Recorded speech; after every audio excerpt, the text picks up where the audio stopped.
What's up, guys? Welcome back to the channel. I'm Billy Collins. MATJ. And this is Magician. And the Jock. Guys, we have a special guest in today. The Phunc master himself. What did you... We already screwed it up. What did you call him? Phunc Master Flex, which is a Phunc Master DJ back Flex. in the day, or an artist. But go ahead and introduce yourself, man. So yes, I go by the name of Phunc Milla. I'm from Morehead City, DJ rapper. Mm-hmm. Any patrons to old Jax has seen him recently. Doing the spinning the... What do they call it? Spinning the steel... I'm not a DJ. I have no idea. I make drinks. You're not? But no, so you're kind of... Would they be called the house DJ now at Jax? Yes. And before that, you were at Shipwrecks for a little while. You've done your own music. We've talked a little bit off air as we've tried to get the cameras all set up. So I think it's gonna be a fun conversation. I've seen you there a bunch of times. Right. I treat you like I've known you my whole life, but I've learned more in the last 20 minutes. Well, what's funny about Mardell is that I don't think he's ever met a stranger. Like in the beginning, when you first came to Jax, you were giving me hugs like, "Hey, what's up, bro?" Like you're just that type of person. You just have that aura. You just are just a good dude. Yeah. I think, man, I think in general people are good, but I think the way I greet them is the way I'm gonna get it back. Yeah. And that's how I look at it. You treat somebody like a friend, man. They'll act right along. So, I think we talked earlier. Name of the channel: Small Town Big Sound. I grew up in Carter County. So did you, Billy. You've been here long enough. Yeah. There are pockets of creative talent in this county, whether it be rap, whether it be filming, all kinds of stuff. Nicholas Sparks is from New Bern, one of the most famous authors ever. Second biggest YouTuber in the world, lives in Greenville, North Carolina. So technology has made it to where you really can make a big sound. There's no limits. Like we are, just like the show says, small town, big sound. We come from small areas or doing big things. And there's more smaller areas than there are bigger areas. So that's where the talent comes from. So how did you get started in the world of DJing? I got started in the world of DJ when I was in college. So to make extra money, I was DJing all the frat parties, any event that was held during the time of school. So this is in Colby, Western Carolina. Yeah. Back in the day, we ain't gonna talk about how far it was, but we're just gonna say. So, but I think that's where I really picked it up and knew that I could do something with it. And like all the fraternities had a great time. It was like whenever there was a party, they was calling me up. So, but you've been musically gifted for a while. You're not just, some people look at DJing, it's like, oh, they're just hitting play. How hard can it be? But you've been producing your own music for a while. Yes. And I liken it to, it's like professional photographers who they do weddings to pay the bills, but they want to do either cinematography or wildlife or whatever. But is it kind of like that for musicians too? Like they can DJ to get immediate income while they're building up their own? Yeah, I mean, I'll say so because with me, I always love to write music, create music, produce music. But, learning the business, I found out, hey, it takes money to make money. Sure. And that DJing, you get paid then. You get paid quickly, and you could do more events, and then that way, you always have something to either fall back on, or you always have something to where you can still entertain people and make them feel good, dance and things like that. So you keep your finger on the pulse of what your audience is what they're dancing to. So if this one song, I don't care how much I like it, if no one else likes it, it could be. There are probably some musicians who, I'm going to make my own thing. Either people love it or they hate it. And it's like, well, a lot of people hate it. So when it comes to new music, like out when you're coming up with your set list and stuff, do you constantly listen to new beats that are coming out or? Yeah, so like I'll go through, whether it be Spotify, iTunes, to see what's new.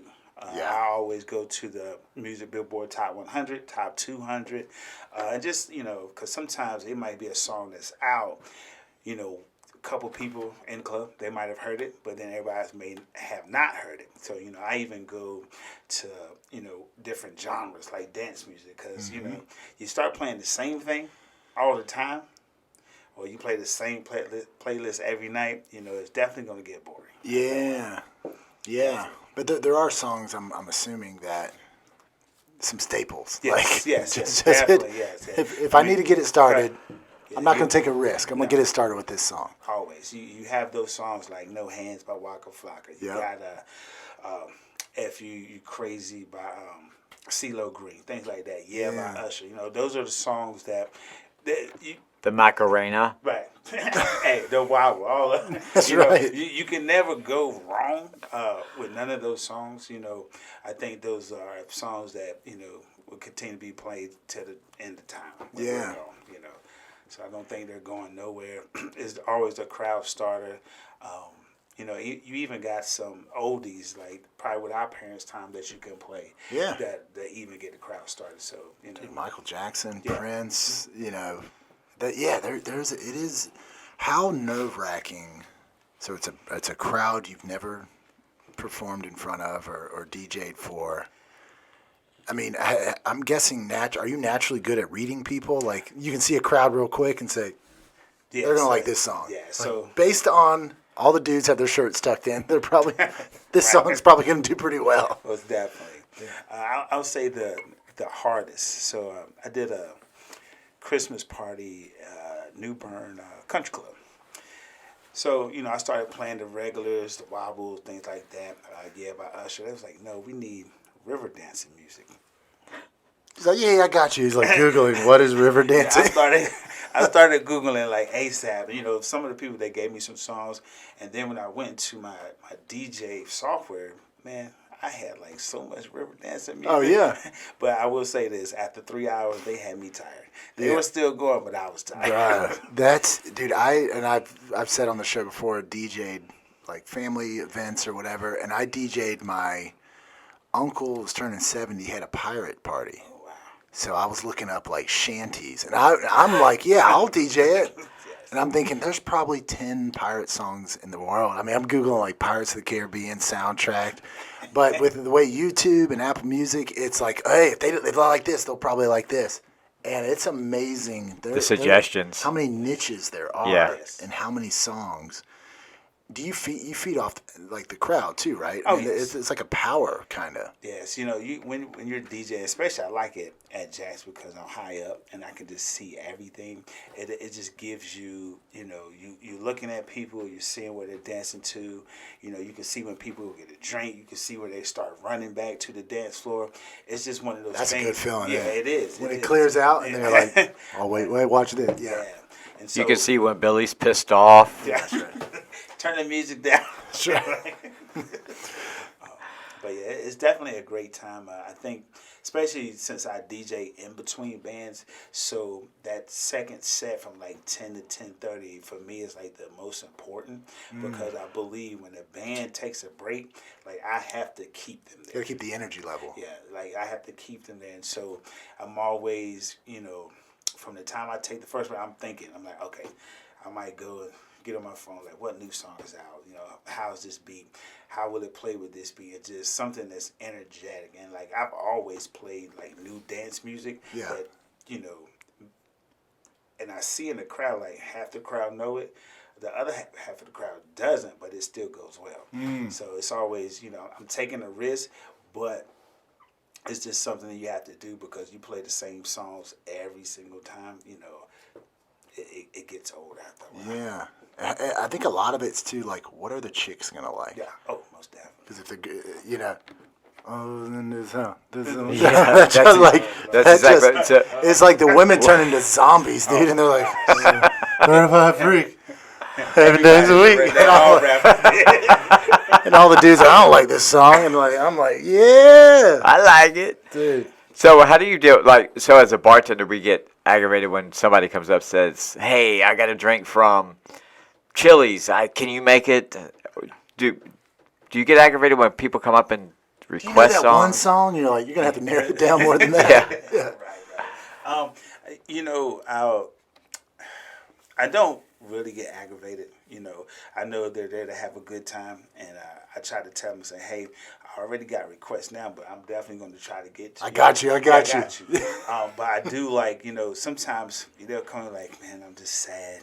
Can you play this song for me? I'm like, can you look at the crowd right now? Yeah. I mean, I know you sad, but I just don't want everybody else to be sad. Raise me up. It's like, what the heck? Josh Groban? All right, Phunc. I don't have Susan Boyle. Right. But what gets me, though, is they'll request a song, and they'll say, this is the song, Jump in the Hole. I'm like, so I'm looking for Jump in the Hole. Oh, you got to clear your history after searching for that. So I'm still like searching. Then they come back. That's not the name of the song. It's like Around the Mountain. I'm like, Which one is it? Is it a mountain or a hole? Like, so I think that's one of the things. I think that's the most frustrating is when they don't actually know the name of the song and they give me a different name, and that's the song I'm searching for. But and they're like a mosquito. They're probably looking at you like, oh yeah, that's it with their phones like this. Yeah. Like, oh, I got you. Yeah, I got you. Yeah. It's a dance. It's a balance. Like, that's. And that the whole thing about playing slow music, and you look at see the guy standing on the wall over there. That's my boss. Yeah. He hates slow music. Right. Yeah, You go ask him. Got to find someone else. You go ask that boy. You go ask him. Yeah. He'll give you the official word or not. Yeah. What is a song? What's the most universal song that no matter? All right, so I DJ family stuff, and I know if I play "Let Me Clear My Throat" by DJ Cool, it doesn't matter where you're at. Yeah. That's like there's like wedding DJs, there's nightclub DJs, there's country club DJs, but there are some songs that are universal. Yeah, I'll definitely say "Let Me Clear My Throat" is universal. I'm gonna say "No Hands" by Waka Flocka is universal. Also, Michael Jackson's "Rock With You." I think Whitney Houston. I want to dance with somebody. Yeah. Cindy Lauper, girls just want to have fun. That's. I mean, it's I think, and especially after. And the crazy thing about those songs is, you don't even need the liquid courage to still dance to it. It's just point blank, plain and simple. You hear it, people are going to dance to it. There's a saying, I don't listen to music because I'm happy. I'm happy because I listen to music. And the music, as a DJ, I mean, you set the tone. And I think, and I've said this on shows before too, same thing with creating content. Really, you got to have a good taste in music. You have to enjoy the songs you're playing, and hopefully enough other people enjoy it. I mean, that's a win-win because you look like you're having a blast up there. Yeah, always. Like, are they paying me to do this? Like, I would do this anyways. Right. But so you do that, but you've been creating your own music for a long time. Yes. What is your, walk people through that, because music is so universal that now you can get apps on your phone. I've recorded a couple songs on this auto-tune app I have. It makes it feel like it's a lot easier than what it is. Matt's got a brother. His name is Red Rider. Red Rider. And he sings. He's a really good. He can rhyme with anything. He's got rhyme disease. That's all right. He's been struggling with rhyme disease. Hey, it's good to have though. But what is that as an aspiring musician? I mean, you're a musician. It's the Beatles played for 20 years before getting their break. I mean, it's the 20-year overnight success. But what's your aspirations with music? And I love writing music. I would say the first thing is, when I write, it's definitely an outlet. Yeah. For anything that's going on. Not saying it's stress. I mean, like I say, it could be something happy. It could be something that I seen or something that I came across to where I feel like when my uncle passed away like about 15 years ago, and one time I was just sitting and writing lyrics in my room, and he was like, "Who are you writing for?" I was like, "I'm writing for myself." And then he was like, "But why are you writing for yourself for? You need to write for the people. People that you want to listen to your music. Because when you write for them, then that's when people are going to listen." So not saying that I'm going through the same situations or nothing like that, but just for people to be able to resonate and to relate with the things that I'm saying, whether it's happy, sad, or in between.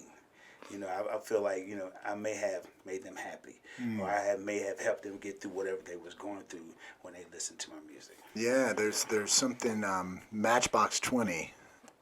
You remember the song 3 a.m.? Yeah.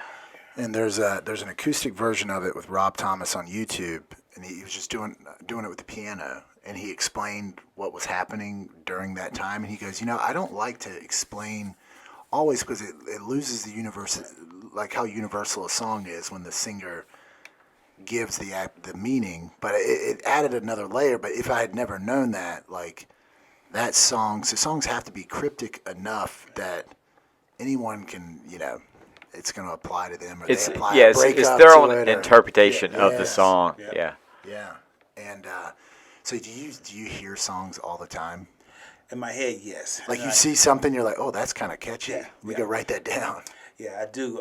You know, like I said, sometimes, you know, it's even when I'm driving. So the producers that I use, man, they send me beats like all the time. I'm probably like sitting on about 3,000 instrumentals.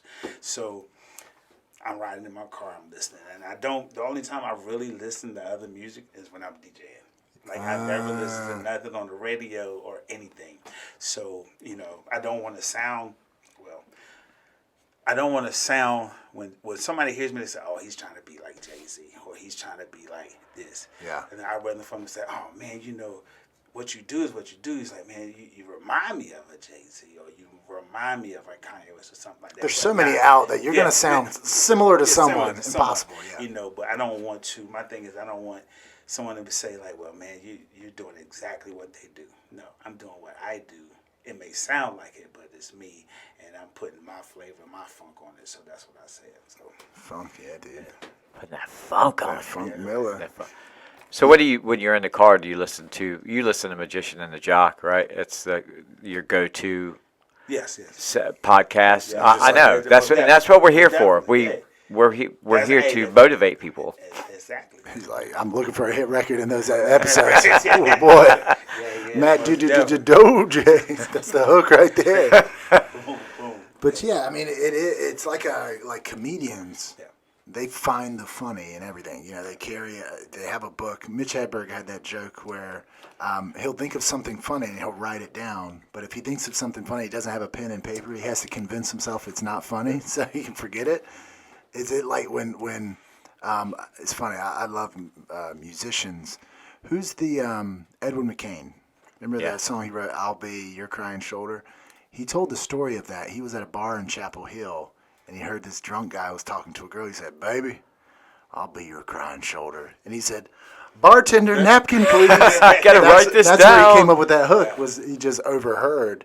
So being a musician, you know, if you just kind of get out of your own head and hear what other people will give you the songs, if you will. Yeah, I mean, I've done that a lot. So, like, say if I'm sitting at home and I'm, like, trying to create a song, and for some odd reason I'm just not catching the urge, I'm like, you know, I'm going to go have me a drink. I just start people watching, you know, just listening, you know, because, you know, people are interesting. Yeah. You know, like, everyone is interested, and you just never know what is going on in someone's life. And then when you're just out, and I've learned the less you talk and the more you listen, oh man, you gain a whole bunch of knowledge and see a lot of things. So, like, there's been times where I'll be there for like 30 minutes. All right, it's time to go home. you Yeah. know? And then there's a whole song finished. But I think, you know, when you're a creative person, anything can spark it.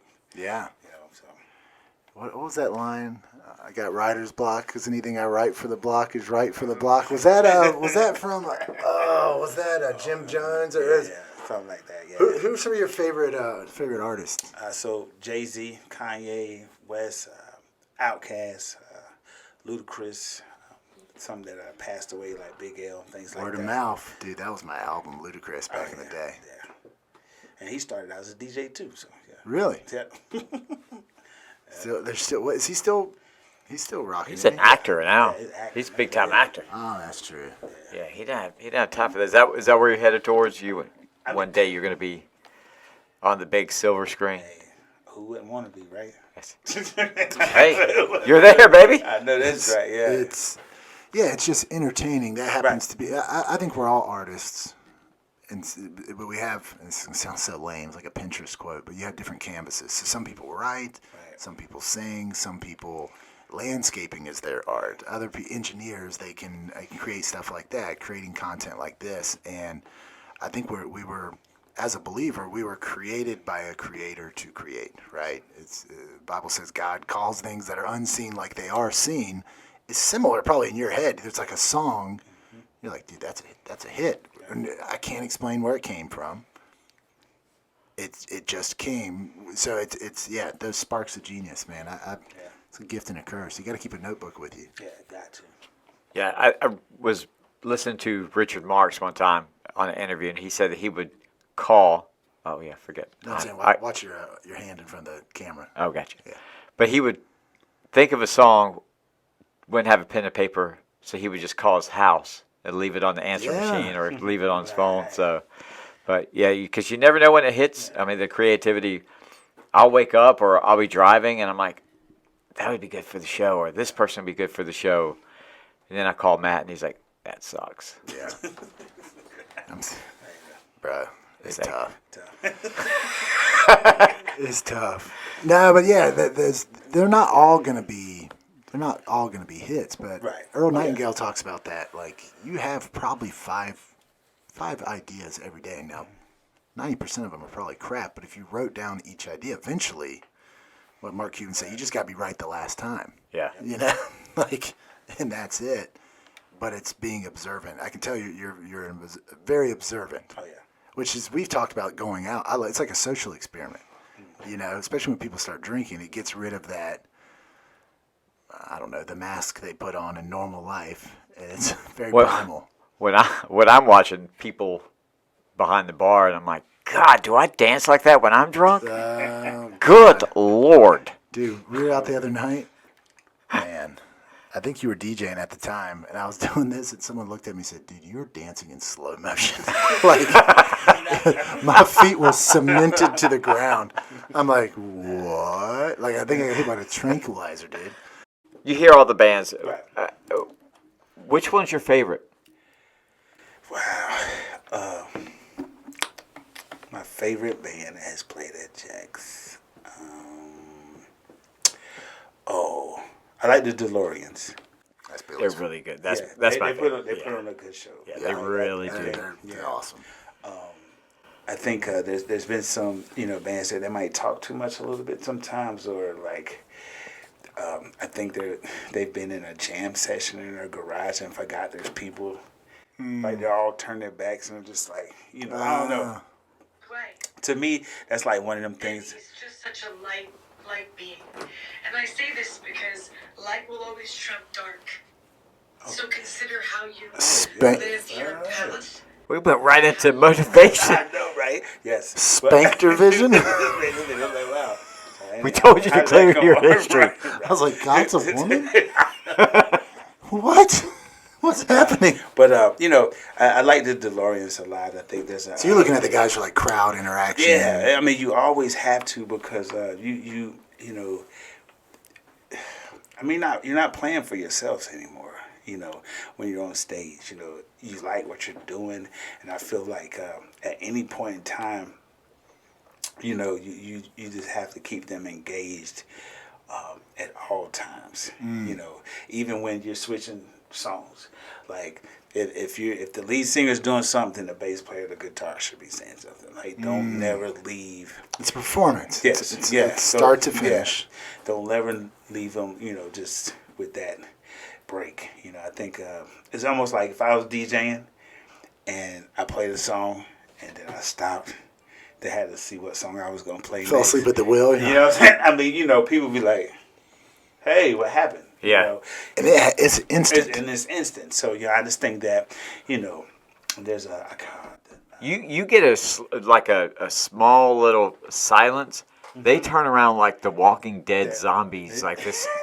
They turn around like you just killed their dog. Yeah, You're like, it's crazy. There was 3 seconds between those songs. It's too long, Yeah. Too long. So I mean, and as DJ, you can't do that, because you wanted to keep them going. I mean, granted, yes, a band is a little bit different, because you can't, there's some bands that play that go right into it, and then they'll talk a little bit, but they're still engaging the crowd. I can. Chocolate Chip does it very well. Yes. I mean, they go right into it.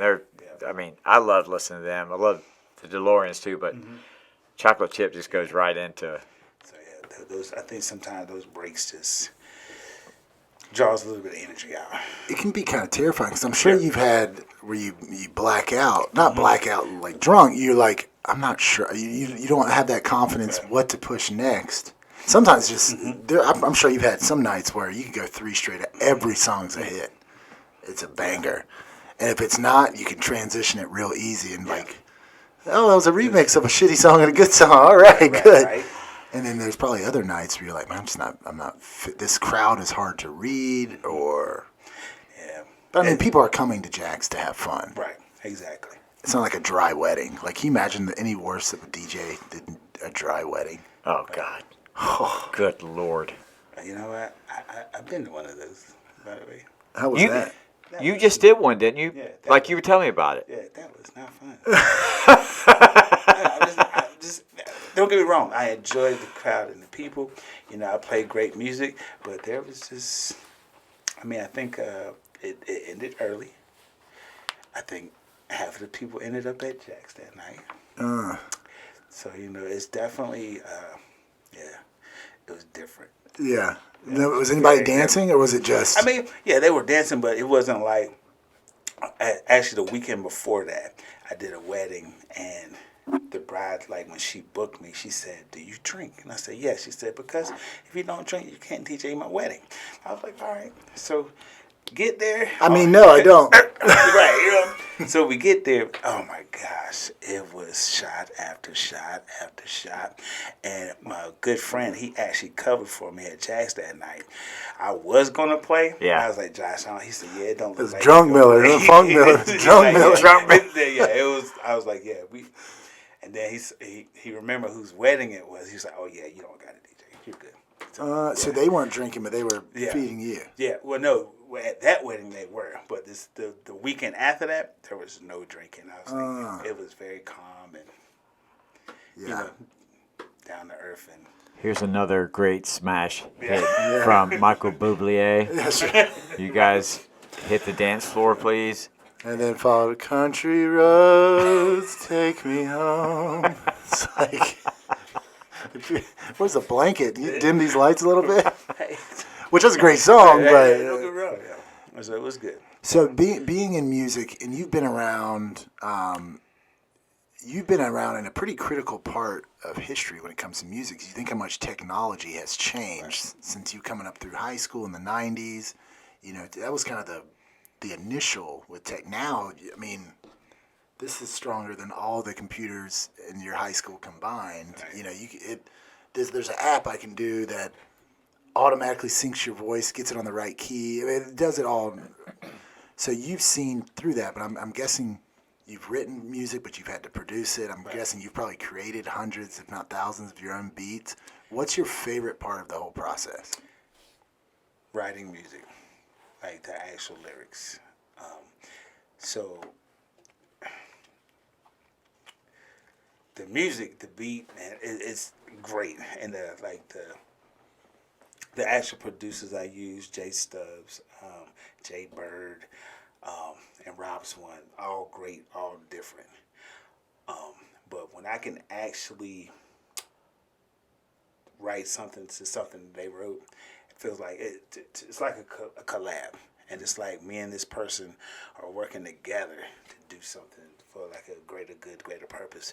But I really like writing because, you know, you can listen to a beat all day and its words, and you can feel emotions from that beat, from the notes, how it hit, drops, whatever note it's in.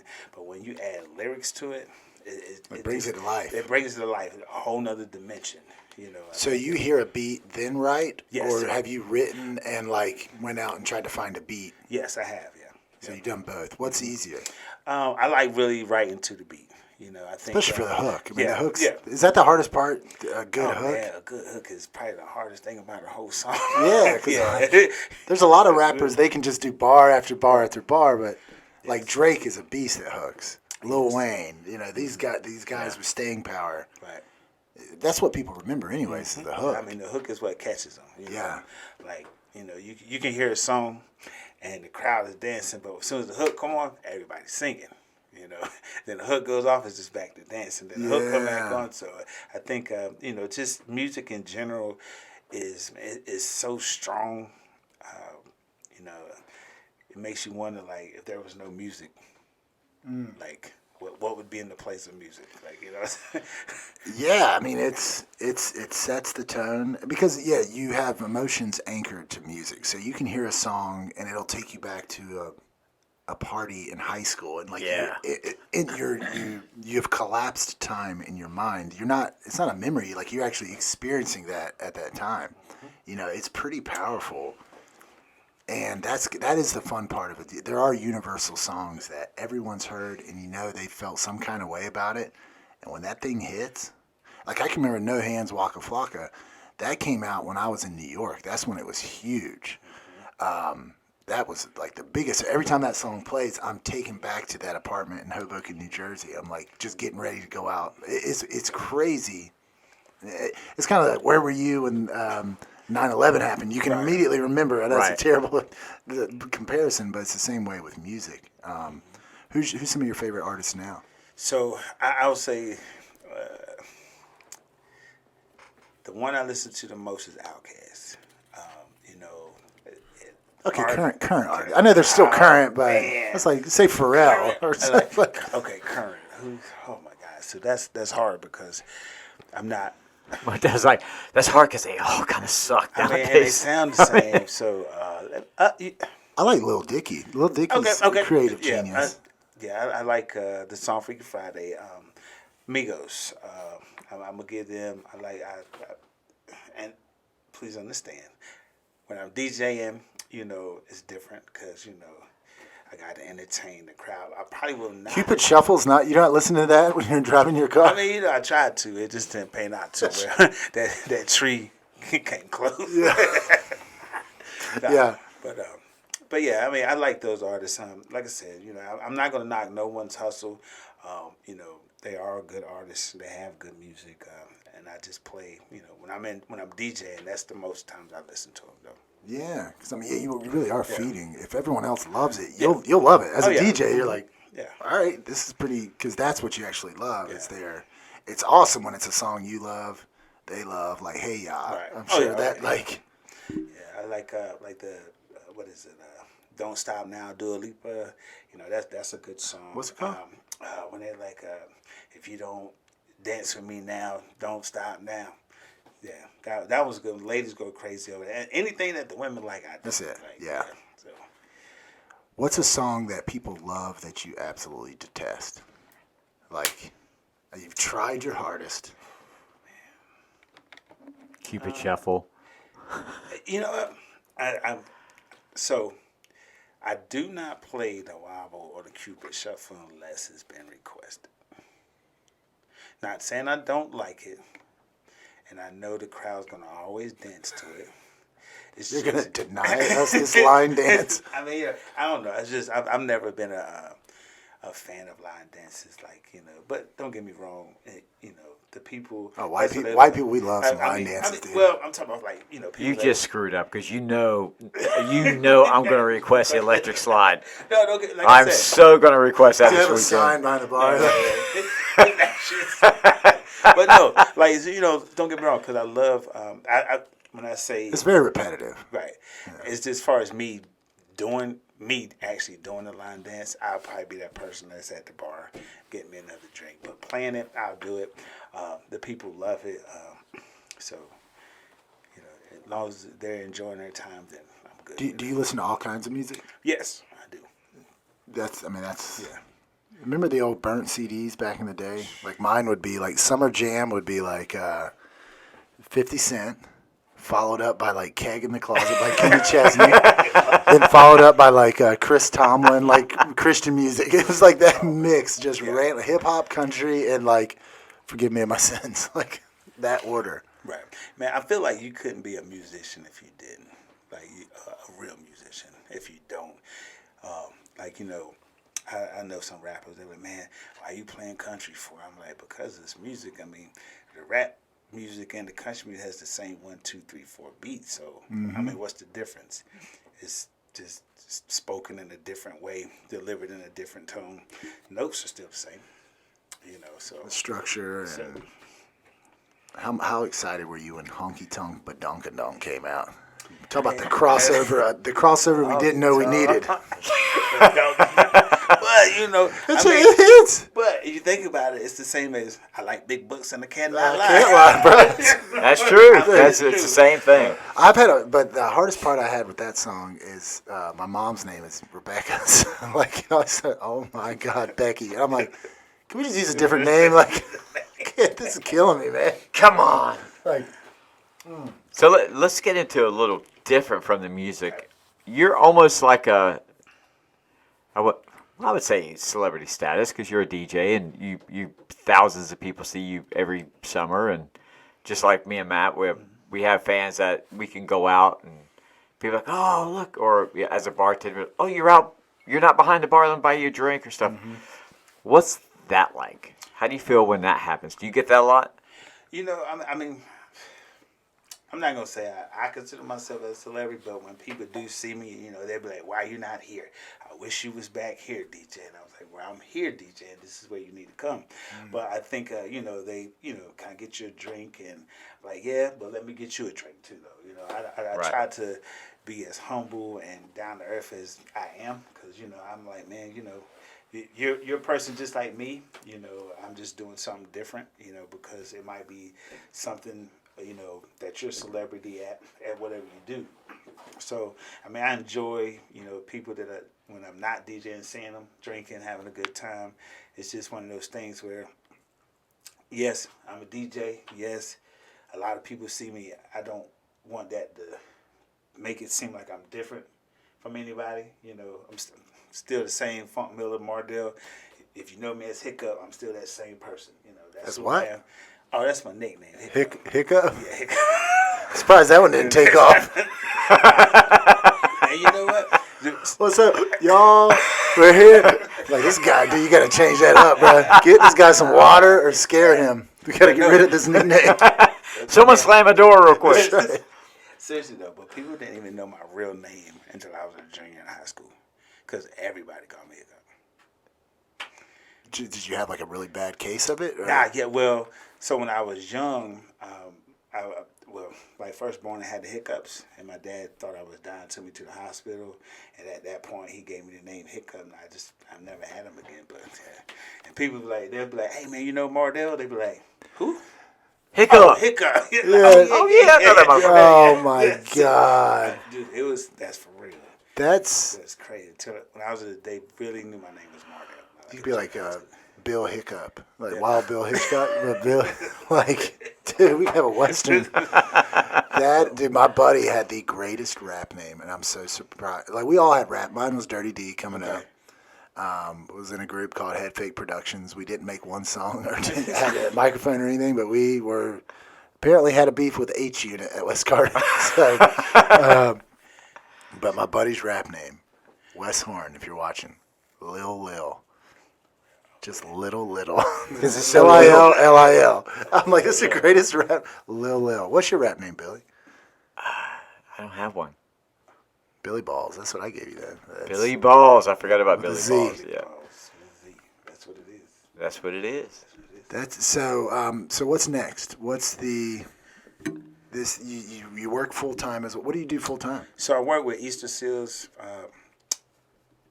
doing Child First, was a family resource partner. So I help families find different resources.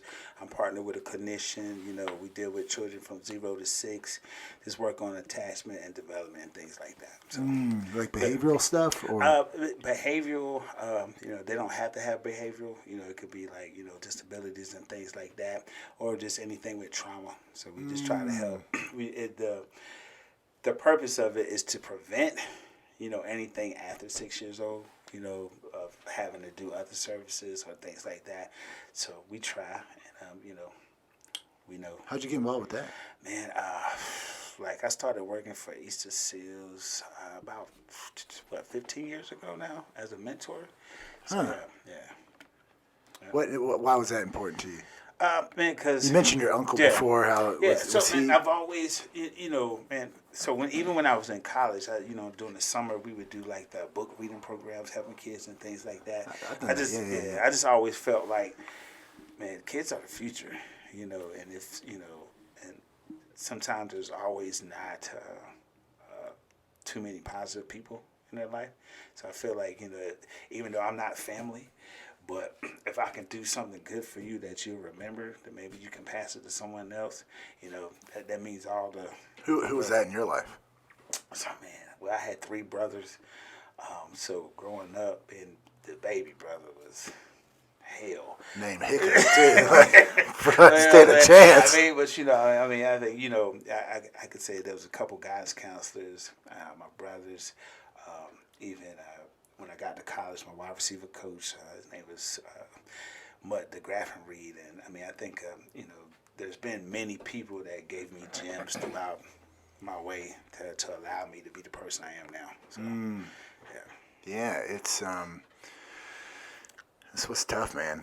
There's a lack of, especially I play ball, and you're in locker rooms with guys who either didn't have dads or dads were locked up. A lot of them were raised by their grandma, and a lot of their coaches like the first strong, male role model in their lives, and it's having a son now. You've got a son. I mean, your daughters too, but a father-son relationship. I always say the dad's job is to keep your son out of jail and keep your daughter off the stripper pole. That's kind of and you can see when the dad's not there. As mine texted me earlier, he's like, "Do you want to go to dinner?"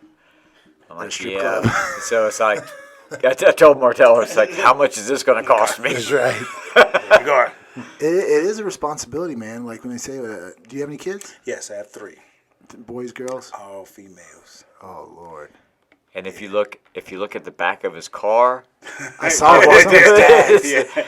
And on the side it says, "We got you." Yeah. I saw that. That's a DJ's car. If I've ever seen it. Nobody writing that on me. Like, that's cool, man. So. Musically, what's next? Well, I'm gonna keep pushing. Like I said earlier, writing songs. Let some of the people know. You said before you've done stuff commercially. Yes, I've done jingles for Happy Cakes. Did the Morehead City Marlins Anthem. Did that one just recently. So when they're coming out in the games, write my own music. I'm working on another jingle for the Morehead City Makos, which is like a 10U travel ball team. So, I think anything that, bring entertainment and joy to people, that's what I'm about doing. We talk on the show all the time, be great at what you're good at.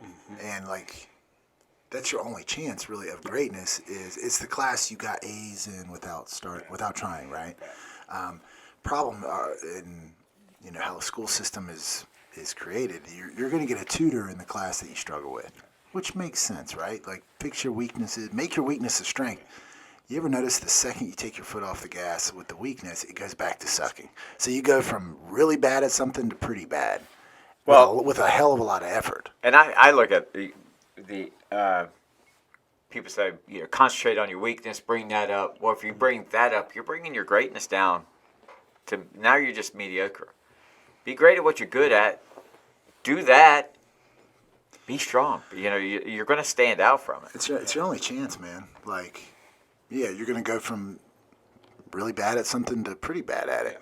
But the marketplace doesn't reward pretty bad. Like, it rewards greatness. So I think it's wise what you've done. You've had this music gene forever. You do it without thinking, right? You do it effortless. We always talk about effortless effort, right? It's a lot of work for what you do, but half the battle is the effort it takes to actually get to the gym. You get what I'm saying? Right. Like, people have to give themselves a pep talk to go to the gym, and then once they're there, they got to put in a bunch of effort. But that's with you. The time probably flies while you're doing that. I think it's pretty rad that you're. It truly is a gift. Like, no, it is. I can edit videos. We can edit stuff like that. People look at it and they look at it like a superpower. They probably treat you like, dude, how did you come up with that? And they do. And seriously, like, you saw where we started in a room, and now we have this. And you said yourself, like, man, it looks legit. It looks really good. we spend hours and hours and days working on all this stuff, but it's what we enjoy. It's And fun, it's fun. I mean, it's a lot of work, that's but what it's fun. counts, though, yeah. It's really not. It's I don't know how effortless. It doesn't feel like work. I guess you Right, could say. right. Like the reason we do and don't do stuff is either we do or don't feel like doing it. You know, and dude, a lot of us in life. I don't know if you felt like this. You're like, as I get older, the shit that I can't stand doing, the boring stuff, I'll become an adult and I'll enjoy doing that. And it won't be such a drudgery. And then you hit like 35, 40, 45, and you're like, shit, I'm more of who I am today than I was ever. Right. The stuff that's annoying to me today was annoying 30. I wish I'd have latched onto that before. Yeah. You know? I think it's all about, you know, I know with me, there's days I wake up and, you know, I'm like, man, I just, you know, no one's going to hear this song, or, you know, this person, this, or this is not going to happen, or somebody like, well, why are you still doing that? I said, well, number one, I love it. Number two, like I said before, it's an outlet. And number three, you know, if I'm helping somebody, you know, it's a purpose for me not quitting, regardless if there's never a hit song or if there is a hit song. There's still there's a purpose for me not quitting. So, and then I look at it. So I do have 3 daughters. So I don't want to hear them say, well, Dad, well, why did you stop making music? Because I ain't going to be, I won't know how to answer that question if they ever ask me that. So the only answer I have to is not to stop. Keep You can't going. be like, follow your dreams, baby Yeah, girl. you And they're know, like you did that? Exactly. Yeah. So, you know, I think it's just all about, you know, and, you know, we all have kids, as, you know, and we're their role models, you know. Regardless, you know, they may like a Michael Jordan, they may like a Matt Dodge, you know. But we're all role Sorry, no, models. sorry. Can't But, you help know, it. I was born this way. That's right. But, you know, they all, parents are like the number one role models before any celebrity. Well, that's true. Remember, Yeah, Charles Barkley he's like, I'm not your role model. Right. But yeah, He's, so you know, your dad's your role model. Yeah, Your mom's I mean, your role yeah, I model. mean- You know, that's who you look at. every day, and what we do, or, you know, and other parents do is very symbolic in our kids' lives. So I mean, and that's how I look at it. Regardless, you know, like I go to work every day, stay up late recording, but it's something I love to do because I know at the end it's going to be even greater. So You couldn't do it. And even if it doesn't, yeah. I'm going to do it anyways. Anyway, You know, that's a good way to look at what there's a difference between a talent and a strength, right? A talent's something you're naturally good at. You've just had it forever, but a lot of times you can end up resenting it. If it's a strength is something that actually like strengthens you while you do it. Like time flies by. You know what I mean? You're in the zone, working at a flow, however you want to put it. And I think it's pretty cool you're trying to carve out something that you do that all the time, whether it's making a jingle, whether it's, because you got to be commercially viable. Like you got to make a living, you know, like, but if you're a creative and you turn that off, man, that's hell on earth. I mean, it really is. Yeah, But it's hard for me. Like I sent Matt a text. Was it this morning, right, or yesterday? Yes. Like or what? After this weekend, everything blends in to one big day. But I was like, I gotta film. I gotta film something. I don't care. I'm like, I smoke rocks, Joe Rogan.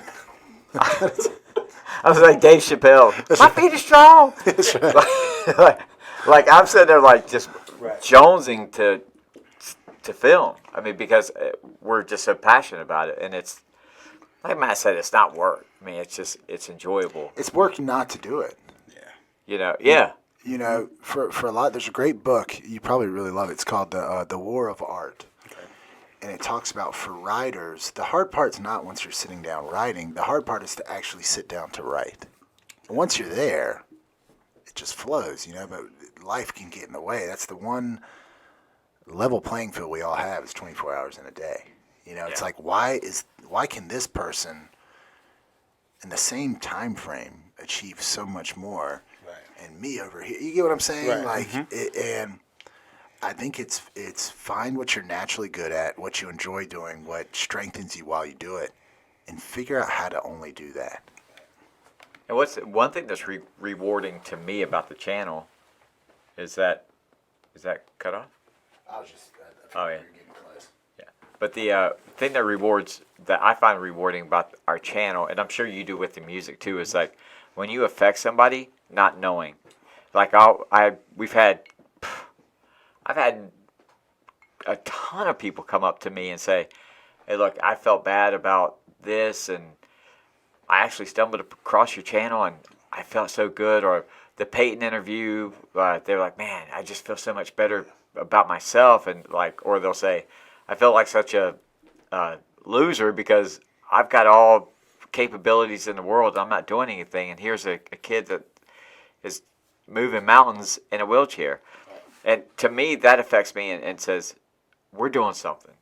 If we just touch one person, we're doing what that I love, that I want to do. And I'm sure Matt feels the same way. It's just like to get it out there for people. The reason you start, it's usually not, it's probably different from the reason you stay, right? Oh, yeah. Like, you start doing music because it's fun. Right. This is a blast. And then you stay because, like, holy shit, it's like actually making an impact. Yeah.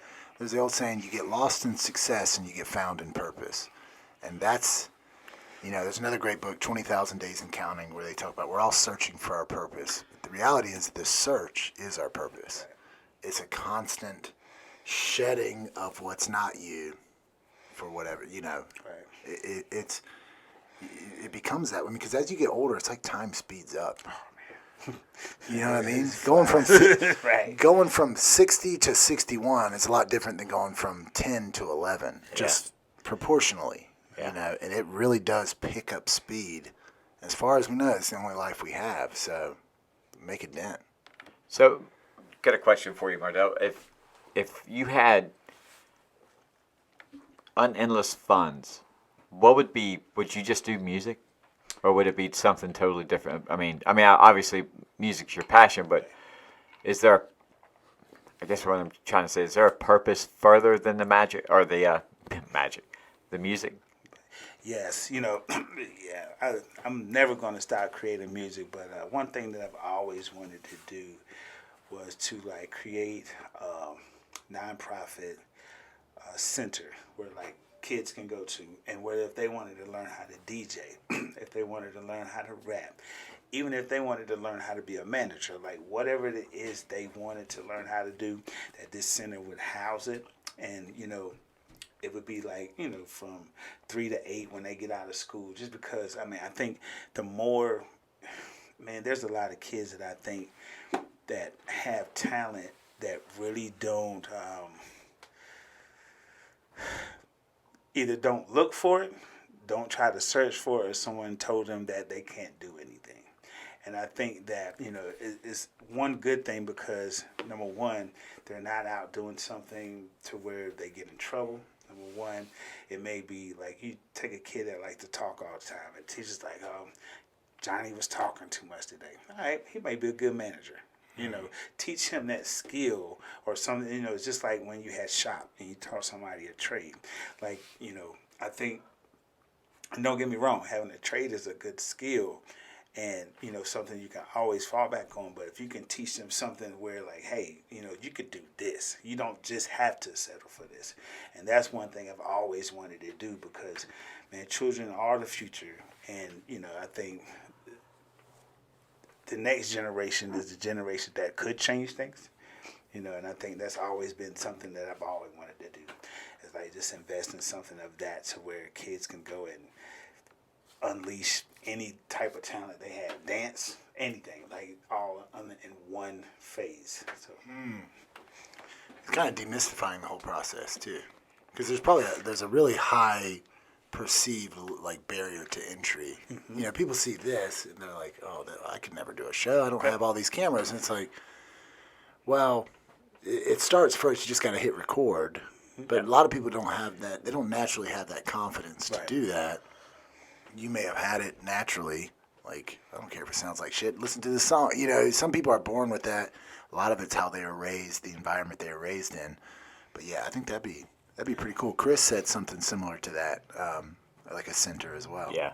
Chris someplace Bryant. that- I don't know, you probably know Yeah, Chris yeah, Bryant. yeah, I do. Yeah. So, Yeah. So for me, like, I just want. I would love to have like a creator studio warehouse where we just. like a content farm. Yeah, and we just produce and help people produce and teach the process, and so yeah, who knows? Maybe we could all have one center. Sing Kumbaya and Sing- just make bangers. So- way back and forth. Like, Newest song from the Creative Factory. Big booties are everywhere. Produced by. big booty everywhere. Yes, everywhere. It came from a positive environment. So before we get out of here and wrap this whole great time up, you heard a snippet by Red Rider. Right. Yeah. How dope was that? That was pretty dope. It was dope. I enjoyed it a lot. So hopefully, tell Red Rider to hit me up. We can collab. I think that's that was my next thing. Is like, would you be up for a collaboration with Red? Yes, for sure. Yeah. Okay, cool. Because he's a unique character. He's talented. Most definitely. Great genetics. Huh? Great genetics. Great genetics. Specimen. But also, Yeah. if you guys collabed and came up with a song, would you drop it at Jack's? I sure would. I'm going to talk to Red about that. I would. Hey, but that's the thing, like I said, because, like I drop my own songs in there. So, I mean, it's going to be dope. So the thing about it is just like how, I'm very particular, like when I play my own songs. So when I play it, it's definitely going to, like the song before it and the song after it has to be. It's going to be a good sandwich. Yeah, you know what I'm saying? It has to be. You can't, you definitely can't. I can't play like this and then drop that and then have something because it's gonna throw the alignment off. It has to be like Has to have a good flow. a good lineup. Yeah. Well, stay tuned, guys. Yeah, that would be dope. It's gonna take off on Vine. I believe it. Vine, yeah, Vine's viable right now. It's coming back. Or MySpace. MySpace. But dude, No, this but, has been awesome, man. I was thinking it would be kind of cool if we did have TVs that you could like play and shoot a little music video with you and Red. That'd be dope. That'd be dope. But Yeah. Mardell, did you have a fun time? I did. I really enjoyed it. Yeah, thanks for coming in. Thank y'all for having me. Definitely, man. Yes, sir. Definitely. Yes. It's been Yeah. rad, man. So, cool deal. Matt, I think that's a wrap, right? That's it, man. It's a wrap with That's a a wrap with a rapper. So One guys, of do us a huge favor. Subscribe to the channel. Smash the like button. We'll see you on the next video. Peace. Peace out. Peace.